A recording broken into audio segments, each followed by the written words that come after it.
नमस्कार। हाल ही में एक बहस हुई लंदन टॉप के फाउंडर सौरभ द्विवेदी उसके संचालक थे। मामला ये था कि भगवान हैं या नहीं, और क्या किसी बाउंड्री में बांध के भगवान को जाना जा सकता है। तो बहुत सारी बाउंड्रीज लगा दी गई कि नहीं, आप फिजिक्स से, बायोलॉजी से, भूगोल से या प्रत्यक्ष रूप से प्रमाण में दिखे जाने वाली चीज़ों से आप भगवान के अस्तित्व को नहीं बता सकते। और दूसरी बात रही कि अगले पक्ष का तर्क था कि अगर कहीं भगवान है तो इतने बेविचार क्यों होते हैं। पहले पक्ष का तर्क ये था कि नहीं, कुछ भगवान ने आपको फ्रीडम दिया है, आज़ादी दी है, इसमें भगवान का रोल कुछ नहीं है। क्या ऐसे शब्दों से भगवान के अस्तित्व को जाना जा सकता है या अपनी पीठ थपथपाई जा सकती है?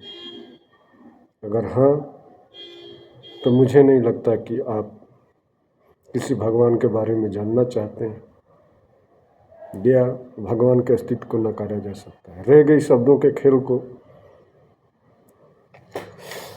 समझने के लिए, तो शब्दों का खेल ऐसा है कि भाई जहाँ हाँ है उसका दूसरा पक्ष ना है, तो दूसरे पक्ष को आप नकार नहीं सकते।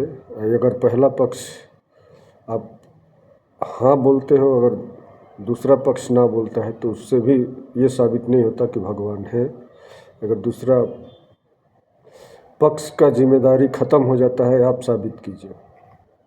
उसमें एक पक्ष निकल के सामने आया कि नहीं, भगवान या ईश्वर, अल्लाह, गॉड जो भी है, उसके अस्तित्व को इस तरह नहीं देखा जा सकता जैसे कि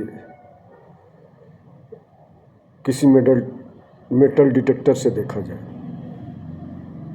बात घूम फिर के वहीं आ जाती है कि हम या और आप इस चीज़ को किस तरह लेते हैं।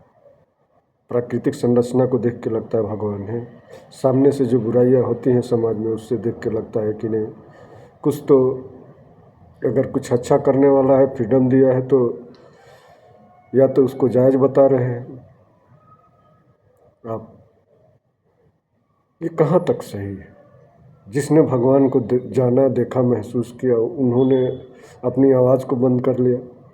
जैसे बुद्ध, महावीर। हाँ, एक बात तो है, अगर आसमानी किताब सबके पास है तो पहले 3-4 हज़ार ये जो मत पंथ धर्म के लोग मानने वाले हैं, पहले ये डिसाइड करें कि नहीं, इनमें से किसका वाला सबसे बेहतरीन है। एक पक्ष उसमें से ये निकल के आया कि नहीं, आइलैंड पर एक पिंक बॉल थी और पिंक बॉल को बढ़ते बढ़ते बढ़ते बढ़ते पूरा ब्रह्मांड हो गया, उसके बाद गैलेक्सी से बाहर निकल गया। वो हमारे और आपके आंखों से देखा नहीं जा सकता। क्या इस तरह से भगवान को जाना जा सकता है? अगर शब्दों के हेर फेर से जाना जा सकता है, तो जहाँ है वहाँ ना का होना एकदम अनिवार्य है।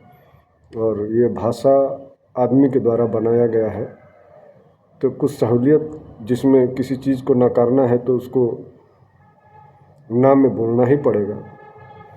तो क्या इस तरह से भगवान को जाना जा सकता है?